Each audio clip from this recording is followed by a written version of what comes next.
Neha Bagaria, the founder and CEO of Herky, and it's always a pleasure to be in a room with such an inspirational speaker and, of course, the best storyteller I've ever met, Lakshmi Pratury. As many of you know, we are delighted to be collaborating with the Ink team to come up with a book on which featuring 49 extraordinary women. Why 49? Because women make up 49% of the world's population, and it's about time that we reflect that in every space of influence. Now, as a founder who raised funds myself, I know firsthand how much vision, resilience, and clarity it takes to earn an investor's trust. That's why I'm thrilled to be in a conversation today with someone whose instinct for spotting and backing exceptional leaders is truly unmatched. Anjali Bansal, founder of Abana Capital, has been at the forefront of identifying and investing in transformative ideas and visionary founders. Her career is a masterclass in spotting potential, nurturing growth, and creating impact that lasts. From guiding bold entrepreneurs to backing future ready ventures, Anjali has consistently shown what it takes to turn possibilities into potential. A respected business leader and investor, Anjali has served on the boards of several global companies, including Tata Power, Siemens, and Delivery, and was previously the managing director and partner with TPG Growth Private Equity and India chairperson of Spencer Stuart. Passionate about entrepreneurship, innovation, and most especially climate action, she actively mentors startups, champions diversity in leadership, and is a sought after voice in shaping India's sustainable growth story. In this conversation, we'll explore what sets winners apart, instincts, values, and strategies that define exceptional leadership and investment success. All of you, please do keep your questions coming using the chat and Q&A window. I will make sure that I keep track of it so that at the end of this conversation, we can get to as many questions as possible. Lakshmi, back to you. Great. So Anjali, the idea is for the next half an hour, 20 minutes, we're just going to have a good time chatting with each other. And I want everybody to learn a lot through our collective journey and especially about the varied journey that you had. So again, we had the introduction already, so I'm not going to go into introduction. And, I want to talk a little bit about our early influences. I mean, as Neha was talking about, you have a rare resume of somebody who's been in private sector, public sector, turnaround, startup, an investor. I mean, you wore multiple hats.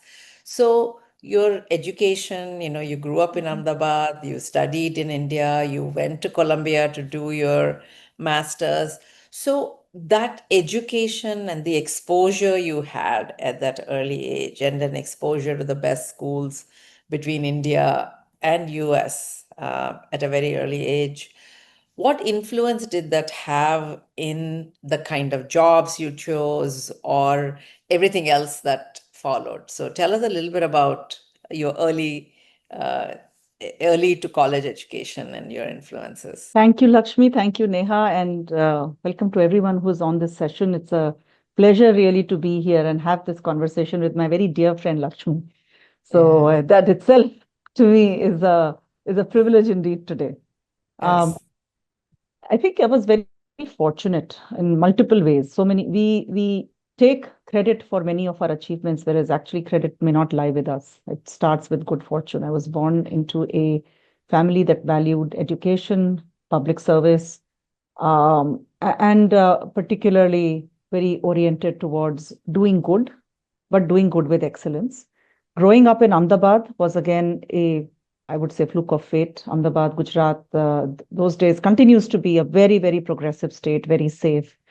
Going to school there, I had some early leadership experiences. I was again elected head girl in my school. So again, very, very fortunate to win in some ways and enjoy the trust and collaboration of my peers at an early age and learn what leadership means and the responsibility that comes with it. I chose to do engineering. So studied science and engineering. And I think those days, hopefully things are a little bit more diverse now. But those days, if you were half decent at math and science, you either did engineering or medicine. Medicine was Yeah. not for me, so engineering it was. And I love science and I love the opportunity and potential of science. Then worked briefly at a lab in the Space Application Center at ISRO, working in the satellite payload area. So again, exposure to technology, innovation, early days, huge influence from my parents and my family, where making something of your life was the baseline. It was not okay to not do anything with the potential you've been given. So it was expected that you would do something that is useful and valuable to the world. And certainly build a career and so on and so forth, but do something that is valuable to the world.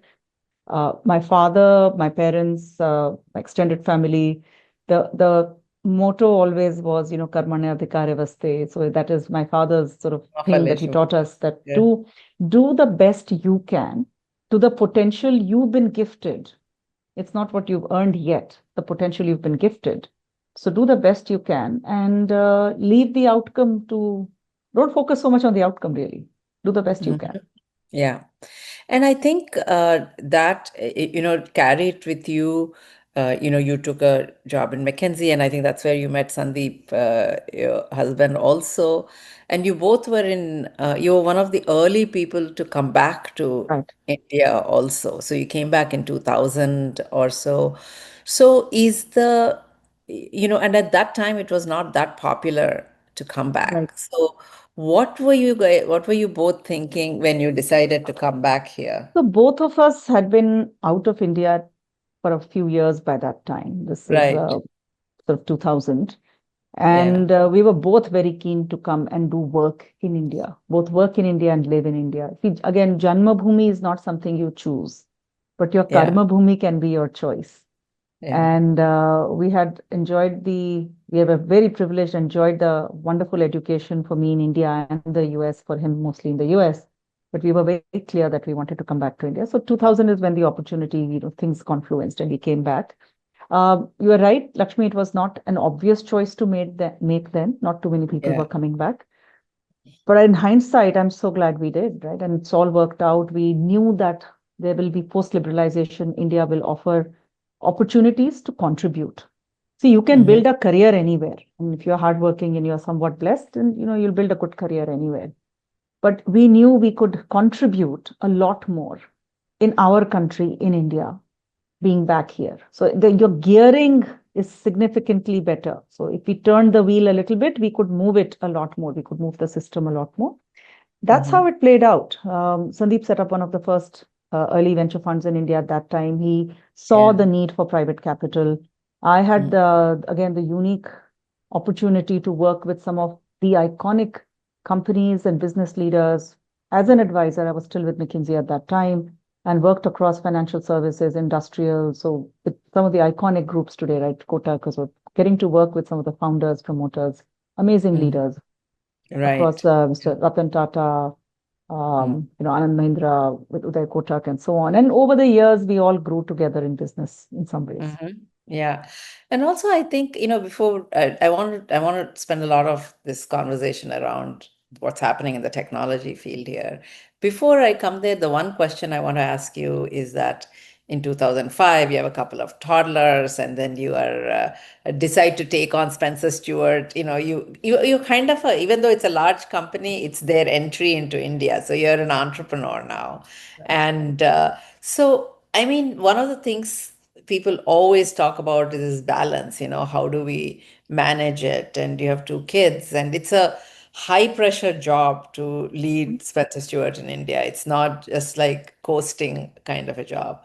So what kind of an ecosystem did you create around you that allowed you to not just survive, but you thrived and just took off from there on? You just went on to bigger and more, like a variety of things. So tell me a little bit about this so-called balance we keep talking about. I mean, of course, I don't, sometimes I feel there is no balance. It's sort of one or the other, but what kind of ecosystem did you create around you?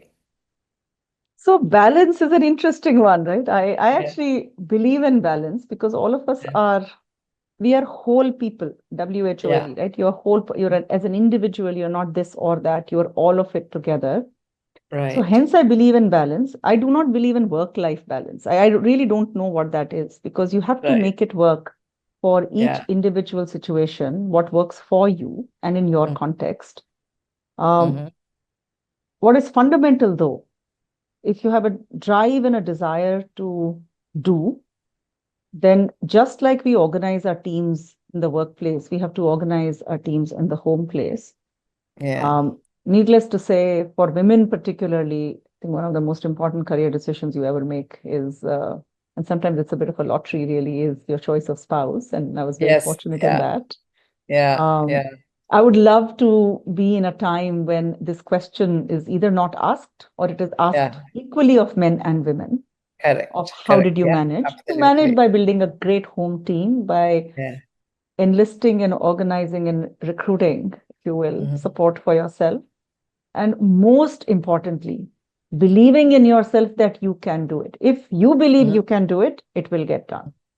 And Right. then you Yeah. surround yourself with people who are similar, who will say, yes, you can, versus saying, no, you cannot. Um, edit out the naysayers in your life, really. Mm-hmm. Yeah. And also, I think, I mean, I agree with you that I think as a person, you need to be balanced, Mhm. but to say on a daily basis, I need to have Right, work-life balance, I must do everything. I mean, I think part of right. the issue is, especially women, we try to be first in everything. I want to be the best mom and the best spouse and the best this and there's nothing called best. There's nothing perfect. I think that's the one thing I always want to bring out is to, and the other thing you said that's important is you have to ask for it. You have to create it around you. It doesn't automatically come to you.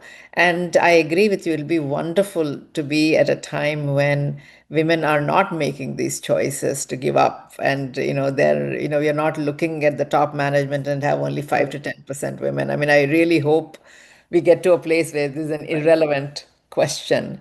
Yeah, But I think every day yeah, women are making decisions today to step correct. back and stay home. And part of it is, you know, not sure how you can create that circle around you and trust it. Mhm. It may not work all the time, but to trust it.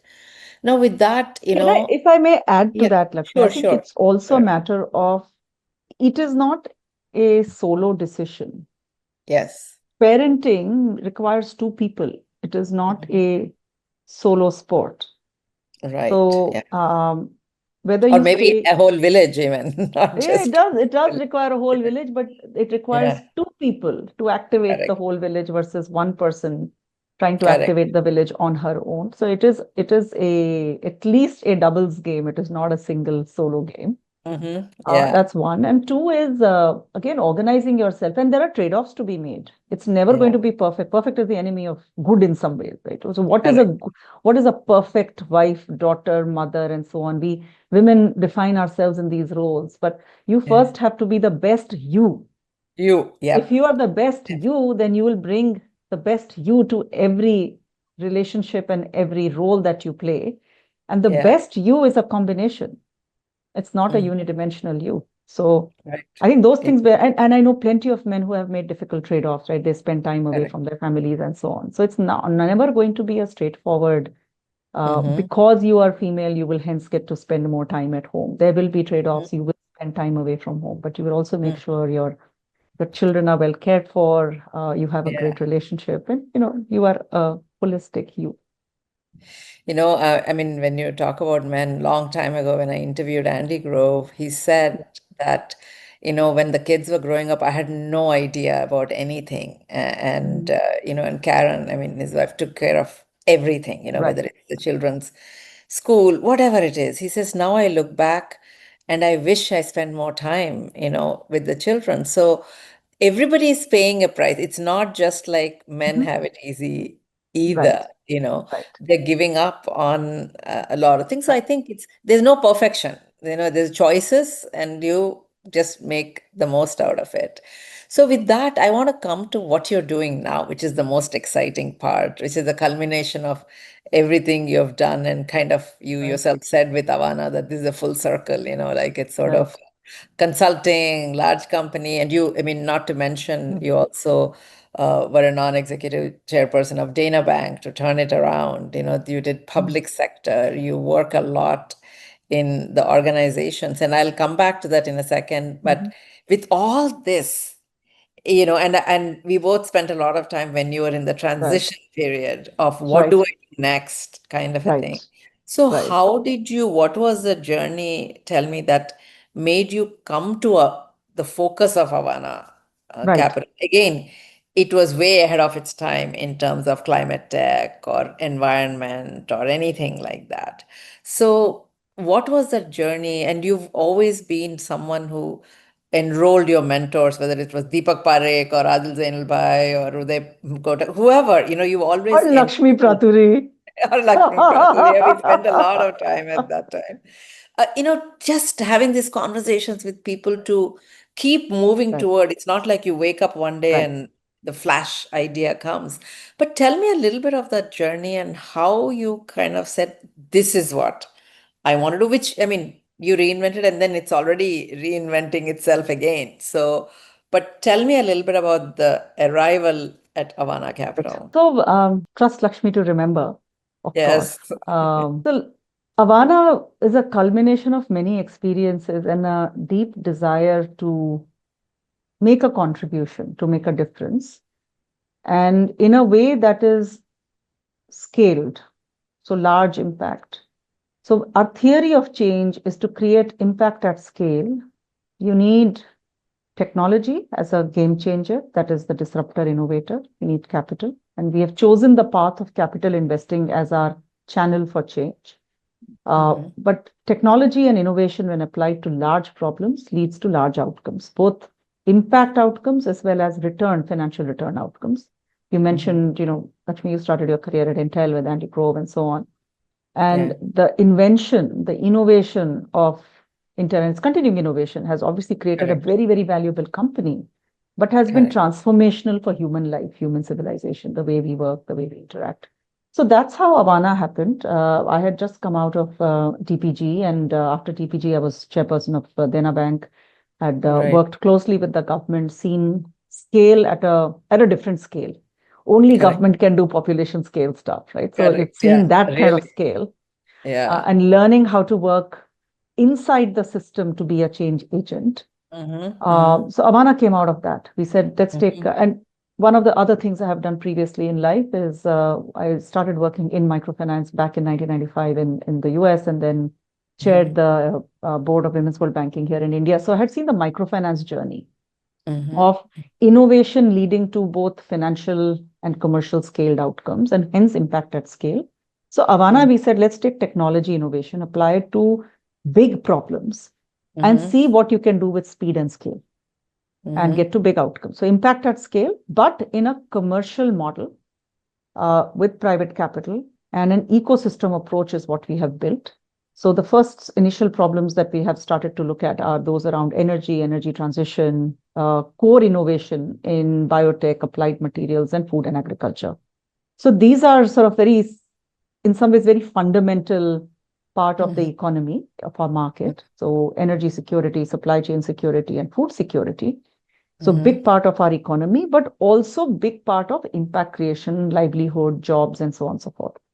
So consequently, going early, supporting companies that are doing TRL 7, TRL 6, 7 plus, so technologies that are proven but ready to commercialize, and work across the board. So early stage fund, we are also now doing more and more in the growth space. We are looking at a lot of things like the value chain, all critical global value chains that India needs to be resilient in, and also with a view that if you take innovation from India, it is very applicable across the global south and actually now globally. So my ISRO experience came back saying, if ISRO can put a lunar lander on the moon with completely homegrown native technology, why call it indigenous, right? It is native. And similarly in energy, we are seeing the absolute sort of runaway growth of the renewables sector, where you see, and green energy for India is not about just green, it's actually energy security. It's national security and economic security, reduces our dependence on fossil fuels, and it's good for the world. It's a big industry. Same thing happens in food and ag. So we have companies that are working like Pharmart and so on, foods that are doing core innovation in how food is both grown and Right. brought to market, creating livelihood. And advanced materials, we work across biotech, across again, sort of things that are rare earth, magnet-free motors, supply chains, value chains. So a lot of Yeah. work happening in core innovation. So that's Avana. We are, And also, and I then we just ended up want to, raising the first that, large thematic fund in India to focus on yeah, climate and deep tech. yeah, yeah. So again, And another folk. So it takes correct. time to Tell do me a little folk. bit about that. Tell me a little bit about that because, Sure. you've talked to some people. I mean, did you feel that, hey, I better choose something new and go deeper into it? Or did it come because there was a certain investment you wanted to make and you really like it? Or how did that, or you just happened to go to a conference, listen to a bunch of climate tech people and said, Right. oh my God, what it is? Like, so what is it? Because there are many immediate needs, Right. and Correct. and Absolutely. yeah. So tell me a little bit about how did you arrive there, and also maybe one or two things. You have over 20 investments now. So are Right. there any investments you want to give an example of how it's Sure. doing what it's supposed to do? So tell me a little bit about the why climate tech So story. actually not just climate tech, it's actually mostly now critical and emerging technologies. So frontier Correct. Yeah. tech, which Yeah. includes climate technology. Then what is climate? Underlying climate is energy, food, supply chain, and so on and so forth, right? And keeping in mind that we focus on commercial opportunities that lead to large commercial enterprises. So we arrived at this in a, I think, somewhat organic, evolutionary way. Wasn't an aha moment per se at a conference, but I have worked in financial services, fintech, consumer tech, digital. What digitalization was for the last 15 years. Our view was Correct. that the same journey India has an opportunity to undertake. What is the biggest problem facing the world? In some ways, it's climate and sustainability. AI is a big opportunity area. Deep technology is a big opportunity area. So how do we combine all of that? And hence, as we have built our second fund here, Avana 2, Avana 2 is focused on deep tech, frontier tech, what we call critical and emerging technologies, particularly focused on energy. And these are, like I said, big market areas, but also fundamental to the economy. They make about 70% of our economy. And So a lot give of me these are an still example. dependent. Yeah, give me an example of when we say energy, we are only thinking of large energy companies, etc. Mhm. Just tell me What it how means. how some innovation, some Sure. things that have come up that So we break up energy into generation, distribution, transmission, storage, more and more. If you think right. about 100 of renewable, you need 30 of storage. We have a company called Ampere Hour, that is India's first battery energy storage system company at grid scale.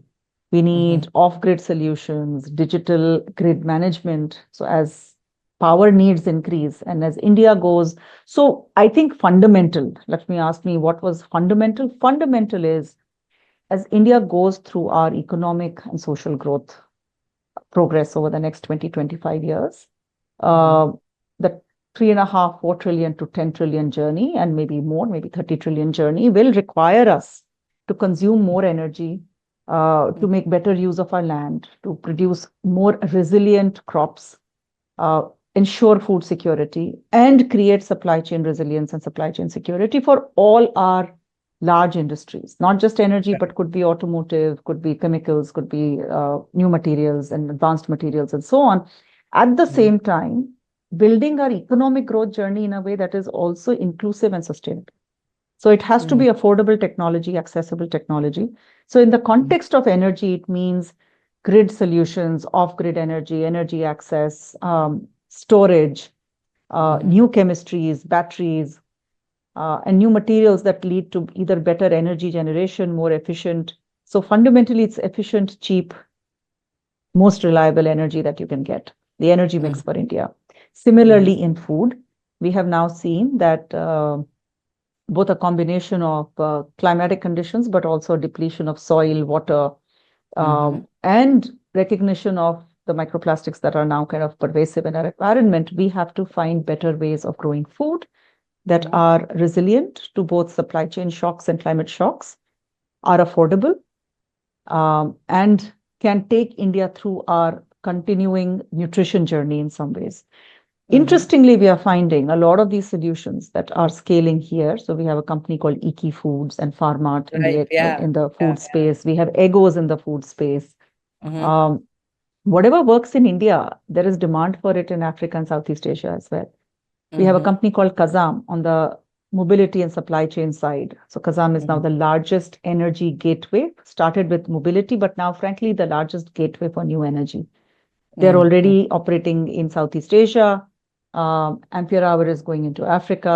Pharmat is already in the Middle East. And so whatever is working in India then becomes globally competitive and accessible at price points. So very reliable, high quality technology and high quality product, but at price points that are affordable in India and consequently relevant to the world. Mm-hmm, before I open up to everybody, the last question I want to ask you is that there is a lot of things you do in ecosystem building. While you yourself are on boards of companies, you spend a lot of time on training women to be on boards.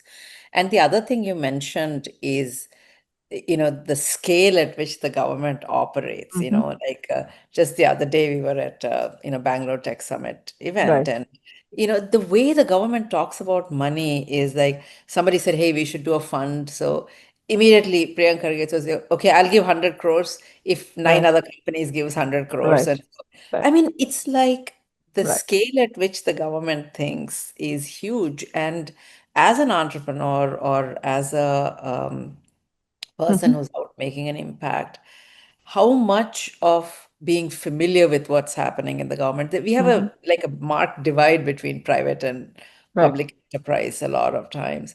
So when you went to the Dana Bank situation, etc., what did you learn about the government, and in what way do you think an entrepreneur today should be aware of about the government as a funder as well as a customer? But I worked very closely with the government when we resolved Dena Bank, and then I led the first big bank merger in India, putting three large public sector banks together. So Bank of Baroda, Vijaya Right. Bank, and Dena Bank. And a lot of learning there that in general, government actually, there are some exceptionally fine people at the top in government. And in our country, we are fortunate where some of our best innovation and disruption has actually been supported by the government, almost created, enabled. So if you look at things like digital public infrastructure, UPI, Jandhan accounts, the UID, Aadhaar. Correct. So I worked closely with the government through COVID and actually building out the next set of DPIs, ONDC. We are now working on the unified energy interface, which should help us have much more efficient transactions on the energy side. ONDC is doing commerce. And similarly, large scale problems, government can be a significant enabler and partner. The ecosystem approach, and probably it's my life approach. It's not just Right. Avana approach, but at Avana, we follow that approach of knitting together all the various ecosystem actors to achieve large outcome. So you need for large outcomes, you need everyone to collaborate. So you have technology and innovation startups on the one side. You have large industry, large corporates. Adoption of industrial technologies will need to take place. And a lot of our technologies are industrial that we're investing in large corporates across all the corporate India. And then government policy as an enabler, as an unlocker sometimes, as we have seen in the case of our financial inclusion play when it came to Aadhaar and Jandhan. We are seeing similar plays now emerge in deep technology. So working closely with whether it's Niti Aayog and had the, again, was honored to serve on the review committee for Niti and continue to work closely with them, with DPIIT on Startup India. So the scale, if you want to do scale in the social sector scale, education, public health, and so on, has to be done through government. But even when you look at new emerging areas where India has to make that exponential leap, partnership, collaboration approach, you need the energy of the private sector. You certainly need private capital. It cannot all be government money and government capital. But for scale enablement and championing, I think that's where the partnering with government. And for me, as an individual, it's an opportunity to serve the country in a different way, outside of one's private enterprise. Yeah. Yeah. And I think, with that, I mean, Neha, I'd love to open it up for questions from everyone. And I think I'm glad you brought that out, Anjali, is that we complain about the government a lot. But really, when you get involved in it, some of the IAS officers we have and some of the ministers, I mean, I'm quite amazed by how agile the government can be when it And chooses to as well, because you cannot do scale without that interference. And So, actually, it's Honorable Prime Minister who actually recognized the fundamental role of startups, not mm, just as a disruptive force, but as a real integral engine of mhm, economic growth in India. Startup mm, India was created 9 years ago by the Honorable Prime Minister. Now look how right. far we've come. Third I largest know. startup ecosystem in the world, and lots more to be done. Lots Hmm. more to be done And on in a core healthy way, innovation. each state competing, like it's Right, great actually right. to see that. Neha, go ahead. What kind of Okay, great. No, questions are thank you, coming Lakshmi. in? Yeah. Thanks, Lakshmi, for setting that stage. Anjali, it was really amazing to sit back and listen to how this journey unfolded. And, Mm-hmm. when you look at our audience of women, we have a lot of women at different stages of their career. Mm. Yeah, some of them who want to start off, some who are getting back after a break, some who are currently working and want to kind of push further, rise higher. And I Mhm. think some of the questions that are coming in are also representative of that. So, for example, somebody's asking, what guidelines would you give a mid-career professional about how to get a seat in the boardroom? We have a conundrum in India. We say we don't have enough women in the boardroom and we need to find more. At the same time, the women who are wanting to be in the boardroom don't have easy channels. But as an individual, all I can suggest to you is continue to do what you do with excellence. To be on the board of a company means you actually have to be able to contribute both on governance as well as strategy. So equip yourself. And perhaps the first, like, for example, my first board was a not for profit board.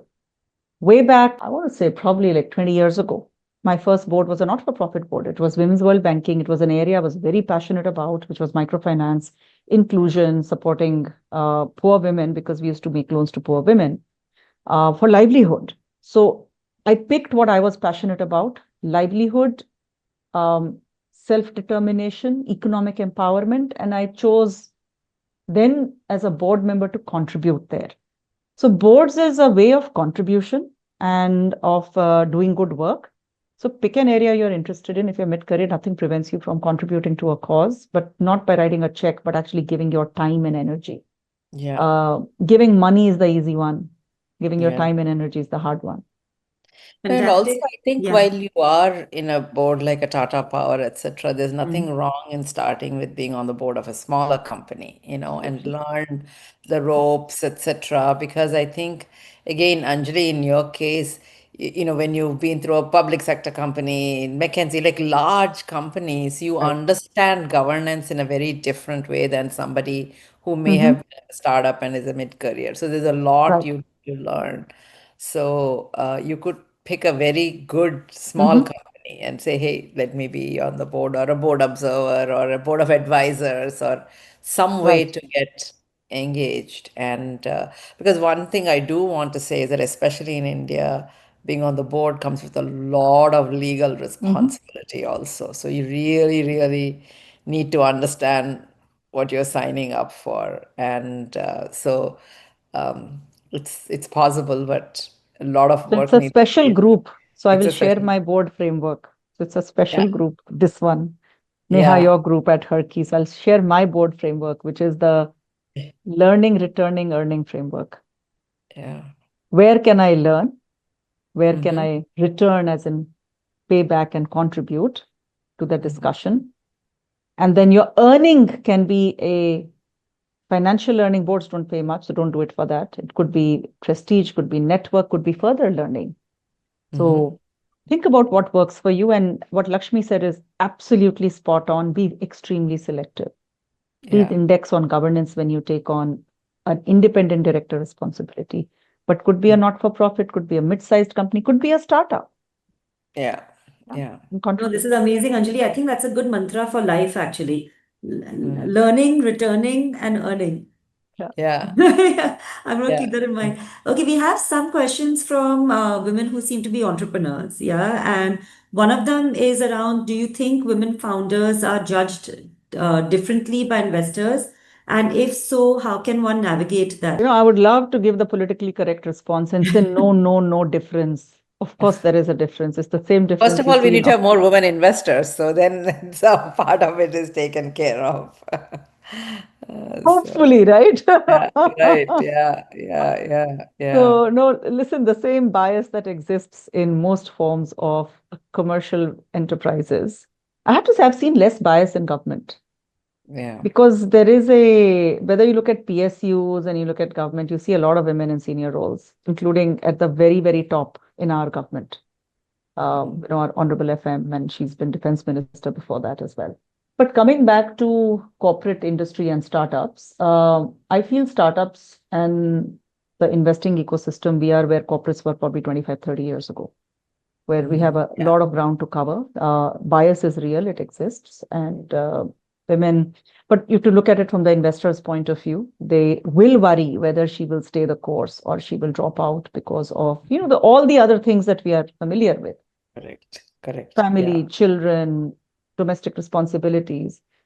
So yes, you'll Uncertainty in probably the be workplace, not to mention with all the yes, things going on right now. 100%.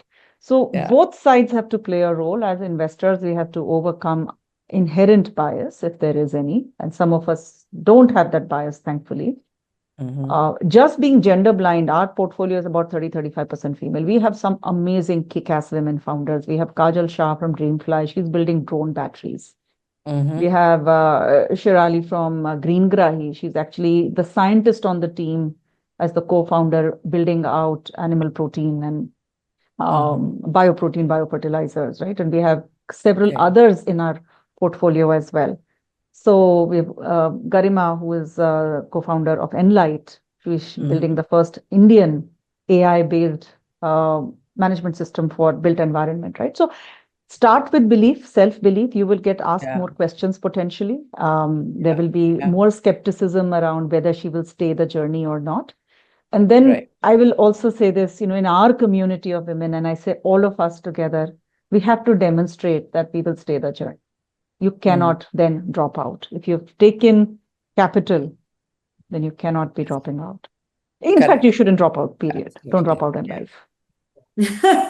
Yeah, absolutely. Because there's one thing that an entrepreneur needs is perseverance. Perseverance. It's a guarantee that there will be lots more downs than ups in this journey. And maybe the model doesn't work. So pivot your model, shut down the company, whatever. I'm saying worst case, but don't do it for the stereotypical women reasons of, the usual matrimony, maternity. No, And so investors are skeptical. Yeah.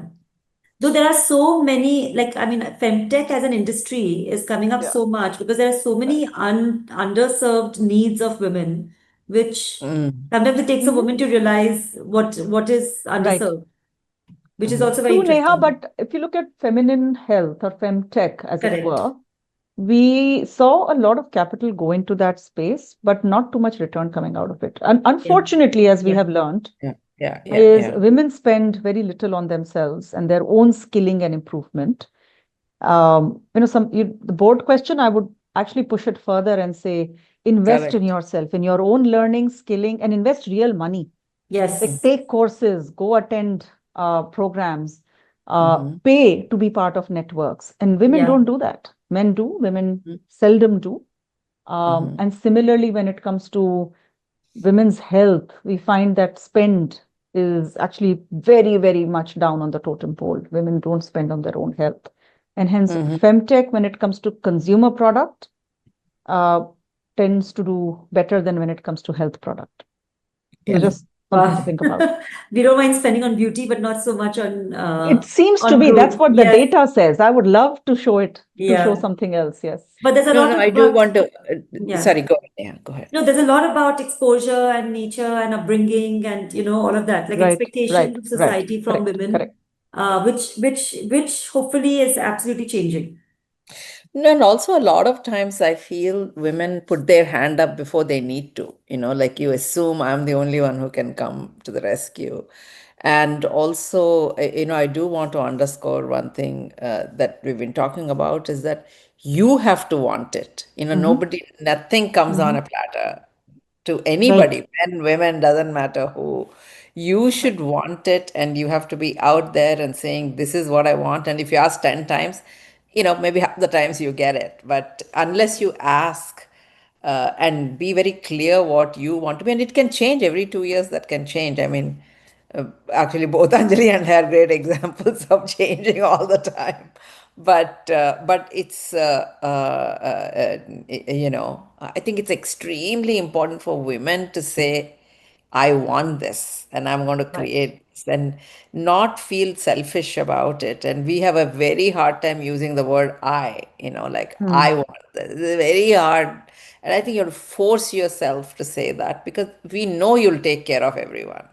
But just take Right. care of what you want first. I think So that's we have a important. related question, which is that are there any professional networks for women in investments or platforms for professionals, women as investors or as financial consultants, where women can get an opportunity to network and get mentorship? There are lots and not enough. Lakshmi, if you want to go first, then I can add. And I was going to say, like, now recently we have this startup council that has started. You can be part of that, and it's to represent interests of startups to the uh, to the government. And honestly, where I feel it doesn't matter what you pick. You Yeah, can pick your correct. local Rotary.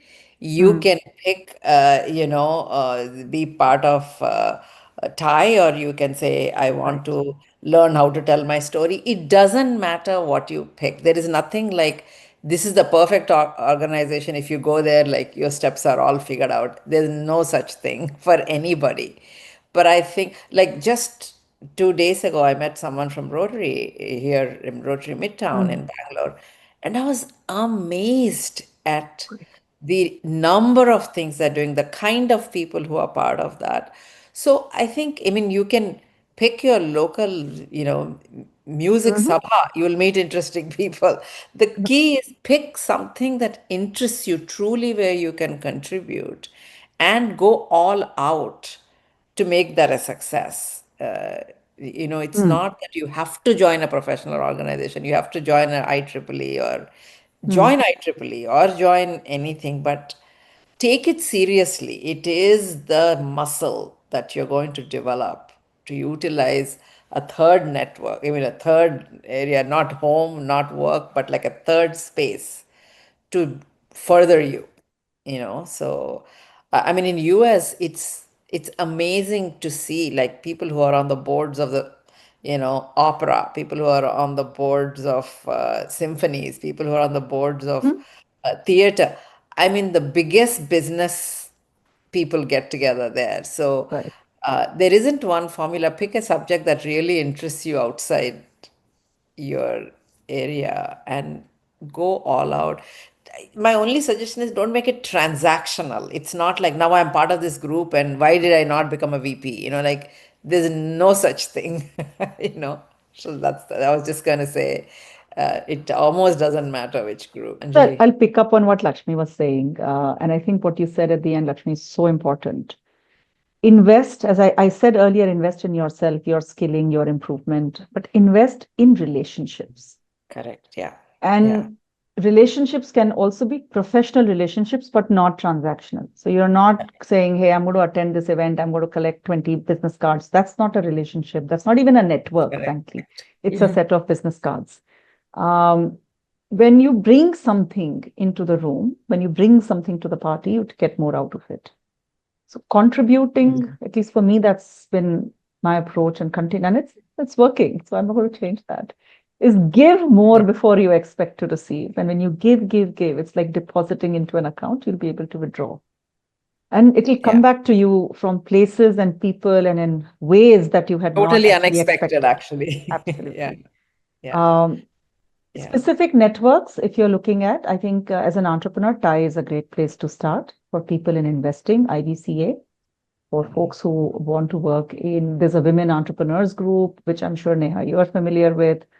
There's a women investors group. There's a whole group of folks getting together for deep technology and climate tech. So some of these operate as informal WhatsApp communities, and others operate as structured organizations. TIE, for example, is one of those. But yeah, pick one, as Lakshmi said. Just pick one and go And with it. I do want to chime in to say we've And no, started. sorry, no one will give you the solutions. You have to craft your Right. solution. Everybody crafts their Correct. own solution. So please do. Correct. Yeah. Now, I was going to say there's one more thing we launched recently called AI Kiran, which is to collect all the women in AI, from Right. AI contributors to, AI developers, to everyone. And we work close. I mean, Harki itself is an amazing platform for women to belong in extremely different varieties. So, like it's sort of we are all working together to create like a Venn diagram. It's not like this organization or that organization. So you join one organization, through that you get benefit of something else, but make the most out of it. And everybody who's here as part of the Herky platform, you're already doing a positive act. And then now you can say, hey, do I want to be part of IVCA? Do I want to be part of Startup Council? Do I want to be part of AI Right. Kiran? Do I want to be, Right. because you're here and getting exposed to this, you can go to other things as well. Yeah, no, absolutely. In fact, at Herky, we really believe in the power of networking. And, Yeah. we've always found that women are actually great at personal and social networking, Mhm. but they don't build professional networks. And Yeah. Lakshmi, I loved what you said about how building professional networks doesn't mean it has to be a very transactional network. That's what Correct. women Yeah. shy away from. And that's great, actually, because they're very good at relationship building. And Mhm. that's why, in fact, we have created so many different networking clubs at Herky, and these are, Anjali, you'll be happy to hear this, like there are a lot of them are based around interests. So like there's a working mothers club, or there's a wealth wise women, there's a her Mhm. fit tribe, yeah. Mhm. So that you can actually Oh, wow. Okay. network with one another through these different interest areas, Hmm. build those Mhm. relationships, and that is what will help you in later on in your career. Mhm. Yeah, And but I do yeah, want to Fantastic. underscore, like pick out one strand that you talked about, Neha, is that yes, do not make it transactional, and yet don't be shy to ask if the need yes, be there. absolutely. Like if you are deciding something, you need to pick one of them and say, hey, tell me what you think I should do. Don't be afraid. Or if there is someone Right. who can get you ahead. I mean, you need to meet so and so, and somebody knows them. Don't be shy to ask. Yeah. Don't define the relationship by that, and yet don't be afraid to utilize our relationship to further you. No, so in Mhm. fact, As our long as you're clubs, giving yes, also, as not just taking, correct. as long as you're giving, everybody will support you. Yeah. And Right. I So in mean, it's fact, our clubs, we amazing how run many it people on want to a help. we run it on a framework that we call Lens, which is Hmm. learn, engage, network, and the last one is showcase. Yeah, So we actually, it's very important for women to actually showcase their skills and their expertise, and how like others can benefit from them, and that way promote themselves. yeah. No, so I'm glad this question came up. There is one other question, Anjali, from somebody who wants to restart her career. Mhm. Yeah. And I thought it would be great if you can talk a little bit about, women who want to restart their careers from an entrepreneurship lens. Yeah. What kind of advice would you have for them? You mean they were entrepreneurs who No, took so some they've time been on a off and are break. coming back? So they've been on a break for some time, and they're looking at getting back to work. One option, of course, is getting a job somewhere, but we see many of them wanting to instead become entrepreneurs. Entrepreneurship is actually much, much, much harder than a job. So Yes. it may give the illusion of flexibility, but to be a And successful freedom. Neither is there. Yeah. yes, it gives you more flexibility to do more. Right. Yeah. Now you can work all day long and all You can evening work all and day through long. the weekend also. Right. So No, that's no, the flexibility. 24/7. Absolutely, right? So think, Yeah. but if you pick a business or an area of enterprise where it's not a galloping, scaling kind of play, or even if it is, there are business models today where you can actually have more flexibility and work from home as a solopreneur.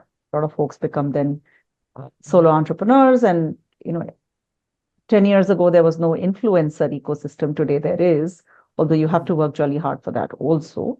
But there are many things you could do to come back as an entrepreneur into the economic section of society, so to speak. No, great. Anjali, there Yeah. are two very specific questions. One is from a real estate angle, the other one is in the EV space. So I'm just going to take those. Suparna asks, she said that there's a very grounded NGO where I'm on the board. They're looking at green landscaping for real estate.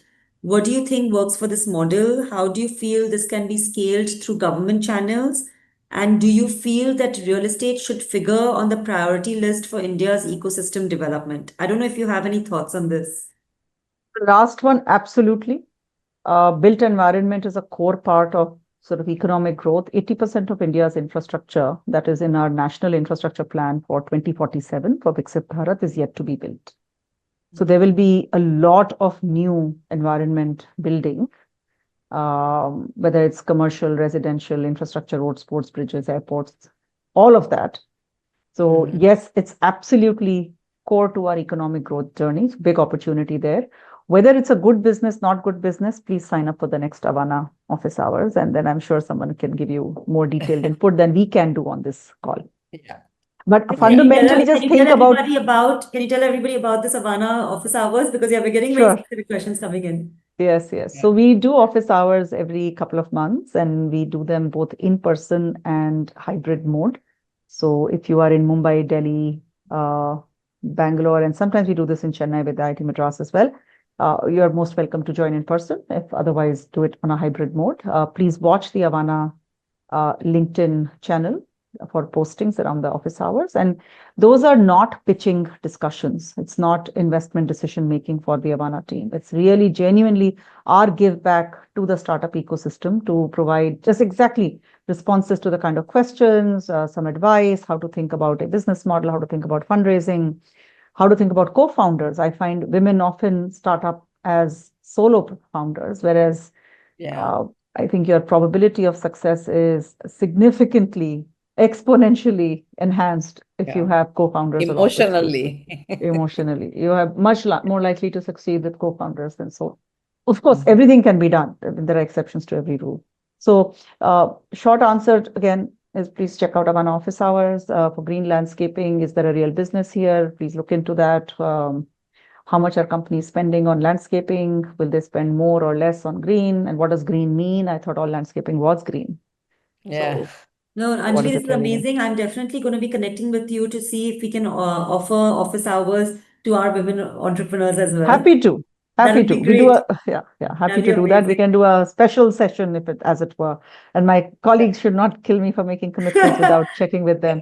So Dr. But Astha this is you're Paliwal, who plugging into runs our something office you're hours. already doing and Exactly, not exactly. That's what I'm So, doing. we have a brilliant Dr. Astha Paliwal who's come from, she's a PhD from ISC in chemistry. She actually leads our office hours. So, Nice. and Amazing. various other colleagues, Rishabh and Archit and so on. So, yeah. And I'm going to take this one last So, question from Gayatri. She says, I'm a woman entrepreneur. We are into EV manufacturing as an OEM. We have developed EV and batteries. However, most of the time VCs are not able to understand our domain. And at the analyst level itself, we get rejected. How do we get in front of the right people? Great question. See, listen, that's why we need more thematic funds in India. Lakshmi, you said, why did we do this? Because we realized that some of these areas are so technical that as a generalist VC, we may not be able to do justice. Yeah. So to understand and to make an investment decision in battery, in EV, in energy, you actually do need to know both the technology and the technical aspects as well as the industry, commercial and policy aspects very well. I can't see who's posed the question, but my Gayatri Soni. Gayatri. So Gayatri, my advice to you would be please look at some of the funds that actually invest in deep tech and energy. Avana is one of them. Please feel free to write to us, and we'll be very happy to take a look and give you good advice. And there are others. So there are several funds that are not enough. We need to do 10x, 20x, 100x more. One of the most recent pieces I have written about my op-ed in Money Control was on developing the deep tech and manufacturing innovation ecosystem in India. And it requires the full stack. It needs capital, it needs enabling ecosystem, and it needs industrial offtake. And of course, policy enablers. I think our policy enablers are in place. The rest of it needs to come together, including private capital. So we need a lot more capital. Wow, yeah, she says there is only 6% of adoption. Yes. Yeah. Okay. Amazing. Anjali, I hope you got an idea of the diverse kind of women listening to you today. From Yeah. from But women I who do, want I to. do want to, Neha, I do want to ask one last Yes, question that I Lakshmi, ask after you. everyone in terms of, so far we talked about all the successes, how you went from one thing to the other. But I'm sure there were uncertainties, there are setbacks, there are days you don't feel that great about yourself or the progress or whatever. Is there, for you, is there a phrase or a quote or a story or something that, a memory, something that gets you out of that? And, I mean, it's good to know that you have some bad days as well. Oh, I do. We Yeah. all do. So I'm going Yes. to offer you two things. Yeah. One is one of my favorite characters, what Yoda said to Luke. Yeah. Start with, All I'm going to do. It may not work, but correct. Yeah. don't say, I'm going to try. Just do. One is that. The But I other do is want to my say the favorite beauty in serenity that prayer. is what you choose not to do also is important. Absolutely, which is the next thing That is I'm about to beautiful say. about that quote. Yeah. Yeah. Is the serenity prayer. So which talks about the do not. It is Lord give me, or Lady, I hope, we don't know, but give me the strength to bear what I cannot, the courage to change what I can, and the wisdom to know the difference. The difference. Yeah. Yeah. Pick Yeah. your battles, ladies, Right. Yeah. and then fight them well and do. And create choose coalitions. not to do things also. You don't have to do Choose not to. everything. Choose not to do. Choose not to do. Strategy is more about editing out what you will not do. And one of the reasons we picked a thematic play on the investment side is to say, where can we make the most difference? Where is there a white space? We are also venture investing is now an established ecosystem. So you have to pick your spot. Yeah. Amazing. Great. Yeah, no, thank you, Thank Lakshmi. you Thank you so so much much, for your Anjali. time. Yeah. And everyone listening to this, we hope you really enjoyed it. Anjali, of course, please, if you can share with everyone some email address of you or your team where people can, reach out to you all, that would be great. Sure. I think info@avanacapital.com is a good place to reach out. And I will send it to you, Neha. We have a link for our office hours, so folks should feel free to. I will definitely be connecting with you on that. How do we make sure that we offer that on through the So platform? if you're building in deep tech, in energy, advanced materials, biotech, supply chain, mobility, avanacapital.com. Yes. Yeah. Thank you. Great. Amazing. Everyone, Great. there are lots of great sessions coming up. So stay tuned. Do stay updated on the Herky platform. Lakshmi and Anjana, of course, with the Ink team are also coming up with a lot of interesting sessions. So take a look at those as well. And thanks again, Anjali, for your time. Thanks, Lakshmi. Such a Okay. pleasure. Thank you. Bye, everyone.